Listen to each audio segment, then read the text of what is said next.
Picture this. The chaos has faded just enough for you to hear your own breathing.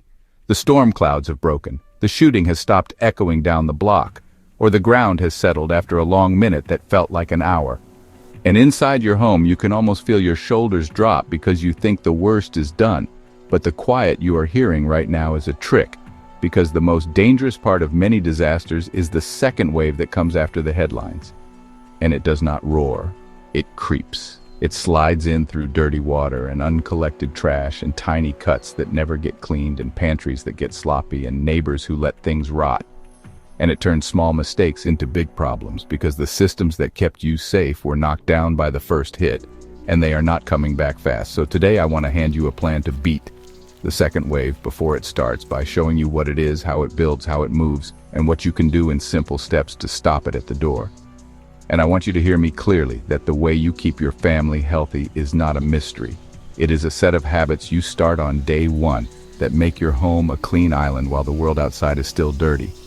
And if you want a deeper guide that walks you through this for every stage of crisis, pick up my book Before It All Falls Apart, the emergency prep manual for the real world. The link is in the description. Now let's get into the work. Think about the tiny things you do without thinking on a normal day, like turning a tap, tossing a bag into a bin, washing a plate, giving a kid a clean cup, wiping a counter, and notice how all of those depend on power and water and drainage and pickup and stock on store shelves. And once those threads are cut, the same small tasks turn into decisions that carry risk. So the best thing you can do right now is learn how to make those tasks safe with as little water as possible, with as few steps as possible, and with clear roles so everyone in your home does them the same way. Because consistency is the shield that keeps a little mess from turning into a big infection. And as we go, I want you to imagine your own rooms and hallways and the path from your sink to your trash to your door, and see where you can make a clean lane and a dirty lane, where you can put a hook for a towel, where a bucket can sit without being in the way. And I want you to picture the second wave not as a monster, but as fog that moves in wherever there is no heat and no motion, which means your habits are the wind that pushes it back. And I'm going to show you how to keep that wind blowing day after day in a way that is simple enough that you can do it when you are tired and stressed and short on help. When I say second wave, I do not mean a second storm rolling in behind the first, or another riot or another quake. I mean the slow disaster that shows up after the noise when the hidden parts of a city or a town or a rural water system stop doing their quiet jobs. And those jobs are the boring ones that keep you alive, like cleaning the water, moving the sewage, hauling the trash, keeping pests under control, and making basic health care available. And the reason this stage kills is because people relax when the sirens fade and they stop guarding the little things. They drink tap water without question because it looks clear. They push garbage into a corner and forget it. They skip hand washing because water feels limited, and they tell themselves they earned a break. And then the environment starts pushing back. And if you look at real events, you can see the pattern. After the earthquake in Haiti, the shaking took lives, but weeks later, cholera took more because sanitation failed. After big storms like the one that hit Puerto Rico, the wind and rain caused damage, but the months of bad water and broken utilities and scarce supplies created a slow health disaster that dragged on. And in smaller events, you still see it. A town that loses its water plant after a tornado is now a place where every drop you drink must be treated. A flood that fills basements with sewage turns into a rash of infections if cleanup is slow. A wildfire that drives rodents into neighborhoods turns every trash bag into a magnet for pests.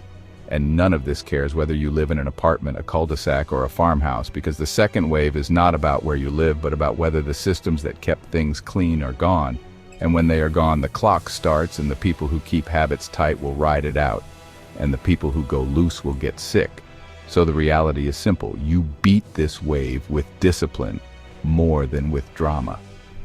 I want you to also see how the second wave is not only biological illness, but also mechanical and social decay that feed the same outcome. Because when a fridge warms up and a deep freezer thaws and people try to salvage borderline food, they cut away the bad parts and hope for the best. And that hope turns into stomach pain and fever a day later.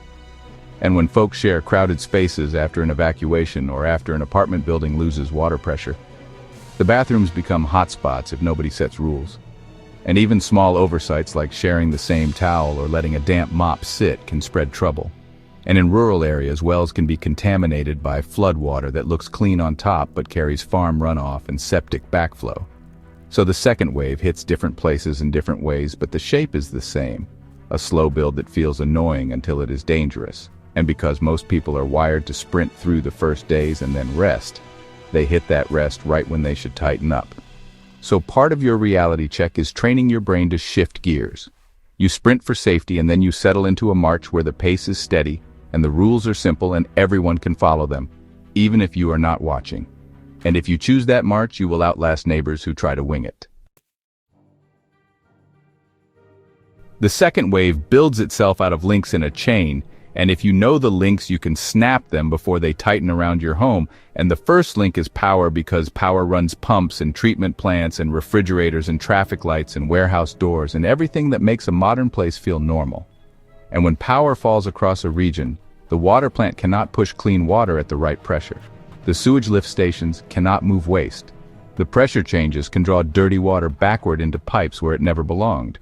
And that is how backflow turns a clear tap into a risk you cannot see. And if fuel is scarce or roads are blocked, the trash trucks miss their runs, and one missed pickup is a smell. But two missed pickups is an invitation for flies to breed and rats to travel fence lines in daylight and roaches to show up in kitchen corners. And while that is happening, the hospitals and clinics are still busy with the first wave injuries, and they burn through saline and gloves and antiseptics and antibiotics. And staff get tired or stay home to help their own families. And now when the stomach bugs and wound infections rise, there is less help to go around. And supply chains hiccup because drivers do not drive into unsafe areas. Warehouses are behind, and the exact boring items you need, most like bleach and soap and contractor bags and filters, are the first to vanish because the few people who know what is coming buy them fast. And as hygiene slips, security slips too, because people start stealing the things that keep a house clean. And that is everything from bleach to buckets to gloves, and every link feeds the next one. Power loss hurts water and sewage that creates sanitation problems. Sanitation problems drive disease. Disease hits when medical care is thin, and through all of it, the restocking is slow. So the way you win is to spot the chain and break it early with your own plan. That does not depend on the city getting its act together. Another link most folks miss is weather and temperature riding on top of all this, because heat speeds up decay and insect breeding, while cold slows water systems and makes washing harder. So a heat wave after a storm turns trash into a bioreactor, and a cold snap after a flood makes people avoid washing hands because the water feels painful. And both push the second wave faster unless you adapt by moving washing indoors, warming a bit of water on a stove, or shading and sealing trash. And there's also the people factor, where tired volunteers or neighbors mean well but create cross-contamination by moving between dirty jobs and clean kitchens without a clear break, which is why you set a simple rule that dirty jobs end with gloves off, hands washed, and a clean shirt before anyone touches food. And you hang an old button up by the door so people can switch out of the work shirt easily. And this one habit breaks a lot of links by itself. If you can see the timeline, you can jump ahead of it instead of being dragged behind it. And in the first 3 days after the hit, most people think only about food and water and shelter and safety, and that is fine. But it means trash and pests and hygiene slip into the background. Then days 4 through 7, the picture changes. You notice the smell behind the garage and the flies that land on food before you can wave them off, and the rat you saw crossing the alley at noon. You may hear a boil notice on the radio or from a neighbor. But a lot of folks ignore it because water looks clear. A child gets diarrhea, someone has a rash, a person blames stress or a bad can of food and keeps going. But that is your warning bell. Then week 2 comes and the world around you feels different because odors ride the wind. Flies swarm anything sweet or wet. Rats stop hiding. Small cuts get red and hot in a day. Kids skip meals because their stomachs hurt. Dehydration creeps in, and a trip for help is a long wait for not much. And by week 3 and week 4, without strict habits, your chance of staying healthy drops fast because the environment itself is now working against you. And this is why you start sanitation on day 1, even when it feels like overkill, because prevention is the only way to make the second wave boring instead of dangerous. To make the timeline even clearer, picture a simple day-by-day plan that you actually write on a piece of cardboard and tape to the fridge or the wall. So nobody has to think too hard. And on days 1 through 3, your note says, lock down water. Pick a bathroom plan. Set up a hand wash station. Pick a trash spot outside. And start a pest watch log where you just mark each day if you saw flies or rats or roaches. And on days 4 through 7, your note says move trash farther from the door if smell rises. Add a cover layer like sawdust or ash to the bucket every single time. Escalate hand washing to include a quick wipe of doorknobs and faucet handles at dinner. And cook meals that are simple and fully cooked, so there is no guesswork. And in week 2, your note says expand storage by cleaning old totes or bins to hold sealed bags. Start night checks for pests with a flashlight because night movers tell you how bad it is. And by weeks 3 and 4, your note says maintain, maintain, maintain, which means no skipping washing even when tired, no leaving food out even for a minute, no letting trash bags sit open, and if sickness shows, you add isolation steps and step up your wiping routine. And this is all written so a teenager or an older relative can follow it without your voice in the room, because the plan that is on paper is the plan that survives when the leader is busy or gone for a few hours trying to get fuel or check on someone. Your hygiene battle plan is the wall that keeps sickness out, and it starts with waste because if the toilets fail, you still have to go. So you set up a safe system that controls moisture, smell, and contact. And the simplest is a 5-gallon bucket with a tight seat lid lined with heavy-duty bags. And each time you use it, you cover the deposit with sawdust or shredded leaves or wood ash or a scoop of lime because dry cover denies flies a place to breed and keeps odor down. And when a bag is about 2/3 full, you tie it off, double bag it, label it, and store it in a lidded bin outdoors away from sleeping and cooking until you can bury it at least 2 feet deep in a place far from wells and streams. And if you have the room and the privacy, you can also dig a simple slit trench or a cat hole for short-term use, making sure it is downhill and at least 200 feet from any water source, and you backfill it daily so pests cannot get to it. For pee, you can set up a separate container like a dedicated jug or a simple funnel to a soak pit, because separating liquids keeps the solid bucket drier and cleaner. For gray water from washing, you dig a small gravel pit or soak trench and never dump it near your clean water storage. Then you move to water purification with layers, because layers give you options. And boiling is the gold standard when you can manage the fuel, but you also keep a gravity filter for batch work and a pump filter for on the move, and chemical tablets for when you need to treat and wait. You mark your jugs so raw water never touches the same container as clean water, and you keep a clean dip cup so hands do not go inside storage. For personal cleanliness, you make hand washing non-negotiable before eating after the bathroom and after handling trash or pets or raw food. If water is tight, you build a small station with a bottle that has a pinhole in the cap so you can pour a slow stream over soapy hands and rinse with very little. You keep nails trimmed, you clean and cover even tiny cuts. You wipe down prep surfaces before and after cooking, you rotate dish duty so it gets done. You set aside a spot near the door for dirty boots and clothes, so the mud and who knows what else does not track into sleeping areas. And if someone gets sick, you set up a sick room corner with its own cup and spoon and towel and a lined trash bag, and you keep the air moving and the surfaces wiped so it does not spread. None of this is fancy. It is discipline done the same way every time until it becomes habit. And habit is what keeps your home strong when the outside world is weak. Let's go deeper into each part of the hygiene wall so you can set it up in your head before you ever need it, starting with human waste. Because this is the area most people avoid talking about until it is too late. And the rule is dryness and distance: dryness inside the container and distance from living and cooking and water. So you keep the bucket dry with cover material, like sawdust or shredded paper or wood ash. You keep distance by moving full bags to an outdoor bin with a lid. You keep distance again by picking a burial spot far from water and from where kids play. And you keep hands clean by having gloves at the bucket station and a hand wash right next to it so nobody walks across the house with dirty hands. If you have a yard and privacy, you can build a simple privacy screen out of a sheet and some rope so people are comfortable and do not rush and make messes. If you expect a long outage, you can step up to a small trench latrine that you extend a little each day, always keeping it covered. Always keeping a shovel and a bucket of cover material right there so the routine is obvious. Now, water treatment in more detail, because this is where a lot of folks get confused. You need a system. You can run half asleep. So you set a raw water container that only ever holds untreated water. A treatment station where you boil or filter or tablet dose with the proper wait time, and a clean container that only ever holds finished water. You mark them bold with tape and a marker, so nobody mixes them, and you keep a clean dip cup hung on a hook. And you never pour from the clean container straight into a mouth. You always pour into a cup so you do not touch the rim with lips, and when you use bleach, you use unscented household bleach and you follow safe doses printed on your reference card. Now hand washing with almost no water, which is a trick you should practice. You set a bottle with a pinhole so it drips a steady stream. You wet hands, you soap for about 20 seconds. You rub nails and thumbs in between fingers. Then you rinse under that small stream while someone pours a little extra from a cup if needed, and you dry on a clean towel that gets swapped daily.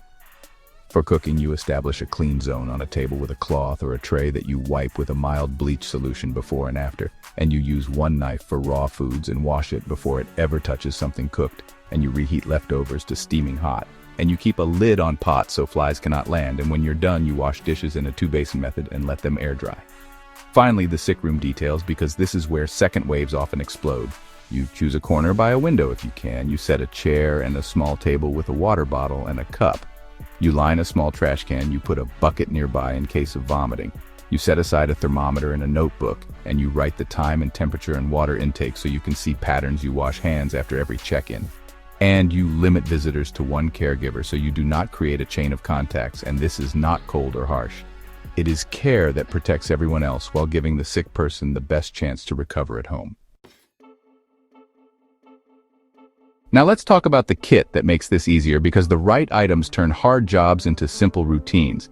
And while food and lights get attention, the quiet heroes of the second wave are things like contractor bags that do not rip, a stack of heavy lids and bins to seal waste and store it outside, plenty of bar soap and a backup stash of liquid soap, unscented household bleach for surface disinfection and emergency water treatment when you cannot boil, chlorine dioxide tablets as a simple measured option, washcloths and towels that are dark so stains do not bother you, nitrile gloves for dirty jobs so you do not carry germs from one place to another, a few pairs of safety glasses so splash never gets in your eyes, simple paper masks for dusty cleanup, a gravity filter that can handle a few gallons at a time, a small pump filter for trips to a creek, spare gaskets and elements for those filters, a couple of hard-sided water jugs for clean storage and collapsible bladders for collecting raw water so you never mix them, a jug marked just for a light bleach cleaning solution for wiping counters and doorknobs, hand sanitizer and pump bottles for quick cleanups, a nail clipper in each personal kit, a thermometer and oral rehydration packets for when someone gets hit with stomach trouble, a roll of plastic sheeting and tape to create a clean zone around a sleeping area if you have a leak or dust or smoke, and labels and markers so everything you store is clear to everyone in the house. Redundancy is not waste here, because the second wave loves a single point of failure. So you keep at least 2 ways to purify water, 2 ways to deal with waste, and 2 ways to clean hands. And you know how to use each one in the dark because you practiced it when times were calm. If you want a deeper tool list with step-by-step use cases and pack lists for families and groups, you can find that in my book, Before It All Falls Apart. The Emergency Prep Manual for the Real World. It is linked in the description, and it will walk you through the long tail of a crisis so you do not have to guess. Because supplies run out fast when the second wave begins, think in terms of depth and substitution so you can keep routines going. Depth means extra bars of soap and extra bags and extra filters and spare parts.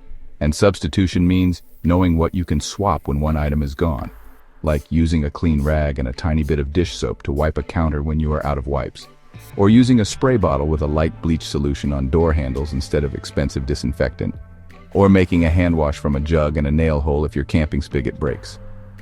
For water treatment, you keep a small laminated card in your kit with the right wait times for your tablets, and a reminder that cloudy water must be settled or filtered first, and you keep a simple timer, even a kitchen timer, so you do not guess and cut the wait short. For pest control, you keep metal tins or glass jars for food that would normally live in boxes because mice and roaches can chew paper but not metal and glass. And you sweep crumbs twice a day, and you take the sweepings outside. And you store trash in a bin that seals, and you weight the lid with a brick if animals nose around. Your clothing kit matters here too, because you want work clothes that can get dirty and a clean set that never goes outside so your bed stays clean. And you make a small repair kit with a needle and heavy thread so you can keep gloves and bags and tarps going longer. And you put a bright label on your clean water only cup. And you defend that rule like your health depends on it, because it does. Gear is nothing without mindset and people, and the second wave is a test of both. So you switch into what I call second wave watch mode, which is just a simple mental loop where you check water, check waste, check hands, check pests, and you do it morning and evening without fail. In a family or a small group, you assign sanitation roles the same way you assign security or cooking or radio duty, and you rotate those roles so no one burns out, and you keep the rules short and clear, so everyone can remember them even when they are tired. Rules like we wash hands before we eat every single time. We never mix raw and clean water containers. We bag trash every night and move it outside to a closed bin. We wear gloves for dirty jobs and take them off before we touch doorknobs. We wipe the bathroom and the kitchen daily, and we keep shoes and muddy clothes in a drop zone by the door. When someone in your home shows early signs of illness like loss of appetite or stomach pain or a fever or a rash, you isolate with care. Not to punish them, but to protect everyone. You give them their own dish and towel. You increase their fluids. You clean the shared surfaces more often, and you track their temperature and energy so you can see if it is getting better or worse. You keep morale up by setting a routine and sticking to it because people handle boring jobs better when the day has a rhythm. And you talk through the why. So kids and adults understand that these small habits are the reason you are staying healthy while other homes are struggling. And when the group sees the results, they will keep doing the work without you nagging. Community can be a force multiplier or a hazard in the second wave. So you build a small circle with a few dependable people, and you agree on a few shared standards like keeping trash sealed, watching for pests, and telling each other if someone gets sick so you can cut down casual contact for a few days. You trade simple help like extra bags or a scoop of cover material because those tiny trades keep the block cleaner, and you set up a shared watch for dumping or scavengers so your street does not become a mess. Inside your home, you make the clean and dirty lines visible with tape on the floor by the door where shoes stop, and with a bin for dirty tools and with hooks for clean towels so nobody has to guess. And you keep a little whiteboard or a paper log where people check off daily tasks like wiping counters and taking out trash and washing hands before dinner. Because when stress is high, you cannot keep everything in your head. The second wave is predictable because disasters break systems and broken systems make the environment dirty, and a dirty environment makes people sick. And the only question is whether you let that line run through your home or you cut it on day one. You cut it by treating sanitation like a pillar of survival right alongside food and water and security. You keep your water clean with layers. You keep your waste contained and out of living spaces. You keep your hands and gear and prep areas clean, even when you are tired. You keep pests out by controlling trash and sealing food. You keep watch for early sickness and move fast to contain it. And you keep the routine steady until the city's systems catch up, or until you decide to relocate. If you do these things, the second wave becomes a story other people tell, because it did not take your house down.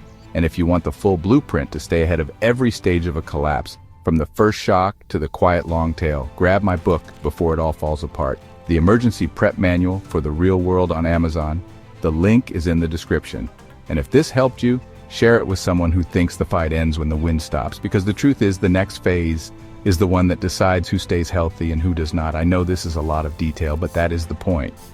Detail is what beats the second wave, because detail turns into routine, and routine becomes the quiet strength that carries you through the long tail of a disaster.